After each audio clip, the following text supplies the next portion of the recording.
Assalamualaikum warahmatullahi wabarakatuh. Perkenalkan, saya Rizky Rahmatullah. Dari kelas XIIP A6 akan menjelaskan tentang peristiwa sejarah di Indonesia, yakni peristiwa J30 SPKI. Apa itu sejarah? Gerakan 30 September, Partai Komunis Indonesia J30 SP. Peristiwa J30 SP atau Gerakan 30 September adalah salah satu peristiwa pemberontakan komunis yang terjadi pada bulan September atau lebih tepatnya pada tanggal 30 September tahun 1965. Dalam peristiwa tersebut, setidaknya ada 7 perwira tinggi militer yang terbunuh karena menganggap para pimpinan Angkatan Darat sebagai penghalang utama cita-citanya. Latar belakang terjadinya peristiwa J30 SPKI. J30S bagi PKI dilatar belakangi oleh kemunculan konsep ideologi nasionalisme, agama dan komunisme Nasakom yang berlangsung dari tahun 1959 sampai tahun 1965 di bawah kekuasaan Presiden Soekarno. Presiden Soekarno ingin menyertakan PKI dalam konsep Nasakom tersebut. Di sisi lain, TNI AD masih tidak bisa menerima keberadaan PKI. TNI AD pun menolak konsep Nasakom karena dianggap hanya menguntungkan PKI. Hal inilah yang memicu ketidakharmonisan hubungan antara TNI AD dan PKI. Tujuan Gerakan 30 September tahun 1965. Partai Komunis Indonesia 1. Menghancurkan negara Kesatuan Republik Indonesia NKRI dan menjadikannya sebagai negara komunis. 2. Menyingkirkan TNI AD dan merebut kekuasaan pemerintahan. 3. Mewujudkan cita-cita PKI untuk menjadikan ideologi komunis dalam membentuk sistem pemerintahan. 4. Mengganti ideologi Pancasila menjadi ideologi komunis kudeta yang dilakukan kepada Presiden Soekarno tak lepas dari rangkaian kegiatan komunisme internasional. Kronologi penumpasan Gerakan 30 September tahun 1965 J30 SPKI. 1. Tanggal 1 Oktober tahun 1965. Gedung RRI Pusat dan Kantor Pusat Telekomunikasi dapat direbut kembali tanpa pertumpahan darah oleh satuan RPKAD dan dibantu pasukan lainnya.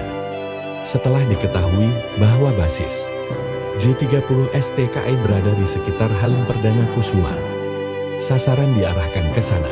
2. Tanggal 2 Oktober tahun 1965.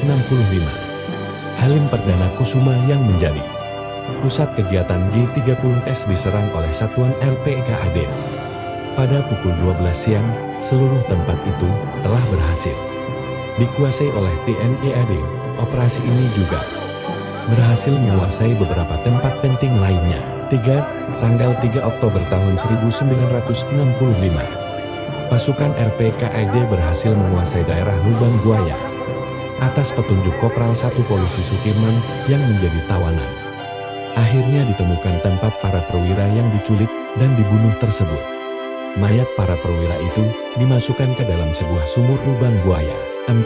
Tanggal 4 Oktober tahun 1965. Penggalian sumur lubang buaya dilanjutkan kembali yang diteruskan oleh pasukan para amfibi dengan disaksikan pimpinan sementara TNI AD Maijen Soeharto. Akhirnya pada hari itu seluruh jenazah para perwira dapat diangkat dari sumur tersebut. 5. Tanggal 5 Oktober tahun 1965. Jenazah para perwira TNI AD tersebut dimakamkan di Taman Makam Pahlawan Kalibata yang sebelumnya disemayamkan di Markas Besar Angkatan Darat. 6. Tanggal 6 Oktober tahun 1956.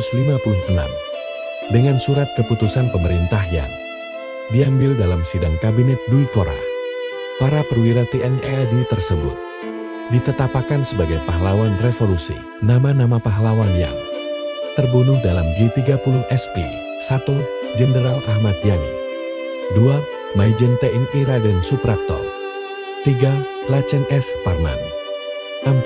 Lachen MT Haryono. 5. Maijen D. Panjaitan. 6. Maijen Sutoyo Siswomiharjo. 7. Brigjen Katamso. 8. Kapten Anu Mertapir Tanden.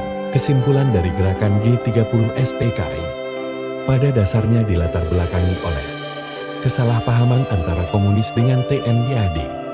Pada masa itu, untuk Dalang Yang sebenarnya dari G30 SPKI masih belum diketahui hingga saat ini, bahkan yang menjadi tersangka dikenal DNI masih menjadi perdebatan apakah masih hidup atau telah dihukum mati.